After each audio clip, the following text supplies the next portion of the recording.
നമുക്ക് ഏറ്റവും ബേസിക്കായ ജീവമണ്ഡലം, ബയോസ്ഫിയർ, അവിടെ തുടങ്ങാം. എന്നുവെച്ചാൽ ഭൂമിയിൽ എവിടെയൊക്കെ ജീവനുണ്ടോ അതെല്ലാമാണ്. കര, വെള്ളം, വായു എല്ലാം ചേർന്നൊരു ഭാഗം. ഇതിലെ പ്രധാന ഊർജ്ജ സ്രോതസ്സ് അത് സൂര്യനാണ്. സൂര്യൻ. അതെ. ഹരിതസസ്യങ്ങളില്ലേ, അവർ ഈ ഊർജ്ജം ഉപയോഗിച്ച് ഫോട്ടോസിന്തസിസ് വഴി ഭക്ഷണമുണ്ടാക്കും. അവരാണ് ശരിക്കും പറഞ്ഞാൽ ഉൽപ്പാദകർ, പ്രൊഡ്യൂസേഴ്സ്. ഓക്കെ, അപ്പോ ഈ സസ്യങ്ങൾ ഉണ്ടാക്കുന്ന ഊർജത്തെ ആശ്രയിച്ചാണ് ബാക്കിയെല്ലാവരും, നമ്മളടക്കം. നമ്മളൊക്കെ അപ്പം ഉപഭോക്താക്കള്, കൺസ്യൂമേഴ്സ് അല്ലേ? അതെ. അതിൽ തന്നെ ഈ പ്രാഥമികം, ദ്വിതീയം, തൃതീയം എന്നൊക്കെ തട്ടുകളുണ്ടല്ലോ. ഉണ്ട്. സസ്യങ്ങളെ കഴിക്കുന്നത് പ്രാഥമികം, അവയെ കഴിക്കുന്നത് ദ്വിതീയം, അങ്ങനെ. ഈ ഒരു പരസ്പരാശ്രിതത്വം, ഈ ബന്ധങ്ങളെക്കുറിച്ചുള്ള പഠനം, അതാണോ ഇക്കോളജി? അതെ, ശരിയാണ്. ഇക്കോളജി അതുതന്നെയാണ്. പിന്നെ നിങ്ങൾ പറഞ്ഞ തട്ടുകളില്ലേ, അതിനെയാണ് നമ്മൾ പോഷണതലങ്ങൾ അല്ലെങ്കിൽ ട്രോഫിക് ലെവൽസ് എന്ന് പറയുന്നത്. സസ്യങ്ങൾ ഒന്നാം തലം, സസ്യാഹാരികൾ, ഹെർബിവോർസ് അത് രണ്ടാം തലം, അങ്ങനെ പോകും. ഓക്കേ. ഓരോ തലം മുകളിലേക്ക് പോകുമ്പോഴും ഊർജം കുറഞ്ഞുകൊണ്ടിരിക്കും, കുറേ നഷ്ടപ്പെടും. അതുകൊണ്ടാണല്ലേ മുകളിലെ തട്ടിലുള്ള ജീവികളുടെ എണ്ണം കുറയുന്നത്? അതെ, കൃത്യമാണ്. പിന്നെ ഈ ജീവികൾ തമ്മിലുള്ള മറ്റ് ബന്ധങ്ങളും അതും രസകരമാണല്ലോ. ഈ ഇരപിടുത്തം, പരാദജീവനം അങ്ങനെയുള്ളവ. പ്രിഡേഷൻ, പിന്നെ പാരസൈറ്റിസം, മാവും മിത്തിൽ കണ്ണിയും ഒക്കെ നല്ല ഉദാഹരണങ്ങളാ. ഒന്നിനു ഗുണം, മറ്റേതിൽ ദോഷം. പക്ഷെ അങ്ങനെയല്ലാത്ത ബന്ധങ്ങളും ഉണ്ടല്ലേ? ഉണ്ടുണ്ട്. രണ്ടാൾക്കും ഗുണമുള്ള മ്യൂച്വലിസം. പിന്നെ ഒരാൾക്ക് ഗുണം, മറ്റേയാൾക്ക് പ്രത്യേകിച്ച് ഗുണമോ ദോഷമോ ഇല്ലാത്ത കെമൻസലിസം, മാവും മരവാഴിയൊക്കെ പോലെ. ശരിയാണ്. ഈ ബന്ധങ്ങളെല്ലാം കൂടിച്ചേരുമ്പോഴാണ് ഭൂമിയിലെ ഈ ജീവന്റെ ഒരു ഭയങ്കരമായ വൈവിധ്യം ഉണ്ടാകുന്നത്. അതാണ് ബയോഡൈവേഴ്സിറ്റി, ജൈവവൈവിധ്യം. ജൈവവൈവിധ്യം, ഓക്കെ. അപ്പോ ഈ ആവാസവ്യവസ്ഥ, അതിലെ സ്പീഷീസുകൾ, പിന്നെ അവയുടെ ജനിതക ഘടന, ഇതെല്ലാം ചേർന്നത്. അതെ, 3 തലങ്ങളുണ്ടതിന്. ആവാസവ്യവസ്ഥാ വൈവിധ്യം, സ്പീഷീസ് വൈവിധ്യം, പിന്നെ ജനിതക വൈവിധ്യം. വോൾട്ടർ ജി റോസൻ ആണല്ലേ ഈ ബയോഡൈവേഴ്സിറ്റി എന്ന വാക്ക് ആദ്യമായി ഉപയോഗിച്ചത്? അതെ, 1985-ൽ. നമ്മുടെ പശ്ചിമഘട്ടം, സഹ്യപർവ്വതം, അതൊരു വലിയ ജൈവ വൈവിധ്യ കലവറയാണ് അല്ലേ? തീർച്ചയായും. ലോകത്തിലെ തന്നെ പ്രധാനപ്പെട്ട ഒന്നാണ്. പക്ഷേ ഈ വൈവിധ്യം ഭീഷണിയിലുമാണ്. അത് ശരിയാണ്. ഈ ഡോഡോ പക്ഷി, പിന്നെ ക്വാഗ, അതൊക്കെ പൂർണ്ണമായിട്ടും പോയി. അതെ, എന്നേക്കുമായി നഷ്ടപ്പെട്ടു.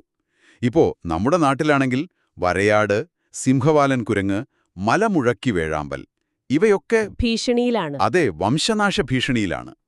റേച്ചൽ കാഴ്സന്റെ സൈലന്റ് സ്പ്രിംഗ് ഓർമ്മയില്ലേ? DDT. അതെ, ആ DDT പോലുള്ള കീടനാശിനികൾ ഉണ്ടാക്കിയ പ്രശ്നങ്ങൾ മനുഷ്യന്റെ ഇടപെടൽ വലിയ ആഘാതമുണ്ടാക്കിയിട്ടുണ്ട്. അപ്പോ ഈ ഭീഷണികളെ നേരിടാനാണല്ലോ നമ്മൾ സംരക്ഷണ പ്രവർത്തനങ്ങൾ നടത്തുന്നത്. അതിൽ ഈ ഇൻസിറ്റു കൺസർവേഷൻ. ശരിയാണ്, ഇൻസിറ്റു എന്നുവെച്ചാൽ അവിടെ തന്നെ ജീവികളെ അതിന്റെ സ്വാഭാവിക ആവാസ വ്യവസ്ഥയിൽ തന്നെ സംരക്ഷിക്കുക. ഓക്കെ, ഉദാഹരണമായിട്ട് നമ്മുടെ വന്യജീവി സങ്കേതങ്ങൾ, പെരിയാർ പോലെ, പിന്നെ നാഷണൽ പാർക്കുകൾ, സൈലന്റ് വാലി, പിന്നെ കമ്മ്യൂണിറ്റി റിസർവുകൾ, കടലുണ്ടിയിലെ കൊള്ള പോലെ, ബയോസ്ഫിയർ റിസർവുകൾ, നീലഗിരി ഒരു വലിയ ഉദാഹരണമാണ്. പിന്നെ നമ്മുടെ കാവുകൾ. അതെ, കാവുകൾ വളരെ പ്രധാനപ്പെട്ട ഇൻസിറ്റു രീതിയാണത്. പ്രാദേശികമായി ജൈവവൈവിധ്യം സംരക്ഷിക്കാൻ സഹായിക്കുന്നു. ശരിയാണ്. ഈ മനുഷ്യവാസ കേന്ദ്രങ്ങൾക്കിടയിലുള്ള ചെറിയ തുരുത്തുകൾ. അതുപോലെ ലോകത്ത് ഒരുപാട് തദ്ദേശീയ ജീവികളുള്ള എന്നാൽ വലിയ നാശഭീഷണി നേരിടുന്ന സ്ഥലങ്ങളുണ്ട്. അതിനെയാണ് ഇക്കോളജിക്കൽ ഹോട്ട്സ്പോട്ടുകൾ എന്ന് പറയുന്നത്. പശ്ചിമഘട്ടം അതിലൊന്നാണല്ലോ. അതെ, പശ്ചിമഘട്ടം ഒരു ഹോട്ട്സ്പോട്ടാണ്. ഇതും ഇൻസിറ്റുവിന്റെ ഭാഗമായി വരും. എന്നാൽ ചിലപ്പോൾ ജീവികളെ പുറത്തെടുത്ത് സംരക്ഷിക്കേണ്ടി വരുമല്ലോ. അതാണോ എക്സിറ്റു? അതെ, എക്സിറ്റു കൺസർവേഷൻ, പുറത്ത് സംരക്ഷിക്കുക. ഉദാഹരണത്തിന് മൃഗശാലകൾ, സുവോളജിക്കൽ ഗാർഡനുകൾ, പിന്നെ സസ്യങ്ങളെ സംരക്ഷിക്കുന്ന ബൊട്ടാണിക്കൽ ഗാർഡനുകൾ. തിരുവനന്തപുരത്തെ പാലോടുള്ള JNTBGRI പോലെ. ശരിയാണ്, അതൊരു നല്ല ഉദാഹരണമാണ്. പിന്നെ ജീൻ ബാങ്കുകൾ, വിത്തുകളും മറ്റും സൂക്ഷിക്കുന്നവ. തിരുവനന്തപുരത്തെ RGCB ഒക്കെ ഇതിൽ വരും. അപ്പോ ഈ IUCN, WWF പോലുള്ള സംഘടനകൾ, അവരൊക്കെ അന്താരാഷ്ട്ര തലത്തിൽ ഈ 2 തരം സംരക്ഷണത്തിനും വലിയ പിന്തുണ നൽകുന്നുണ്ട്. IUCN ആണ് ഈ വംശനാശ ഭീഷണി നേരിടുന്ന ജീവികളുടെ റെഡ് ഡേറ്റ ബുക്ക് തയ്യാറാക്കുന്നത്.